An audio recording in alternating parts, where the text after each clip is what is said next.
Good morning sa ating lahat po ngayon. Once again, nandito pala tayo ngayon sa Hungary sa may Budapest. Ito po yung hotel na tinitirahan namin. Actually, sa labas lang muna tayo magbibideo. Okay. Tapos, pupunta tayo ngayon sa supermarket.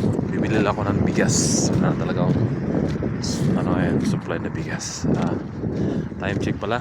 Nasa pa tayo, alas 12 pa na tanghali. Pero madilim dito. Okay. Napakalamig dito, sobra.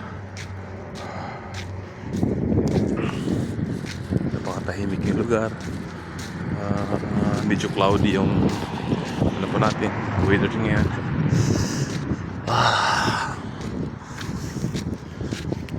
Naglalakad lang mag-isa ngayon. Yung mga tropa nagdala. Hindi mo na ako sumama sa nila. Okay. Yan po yung pedestrian line dito. Nakikita minsan na bus ba yan dito. May number yung mga bus na dito. Yung number 85 na yan, yun yung papunta siya ng Kubanya, bilihan ng mga pagkain, mga Pinoy market, supermarket. Maliit po yung bus na yan. Tingnan mo, haba niya.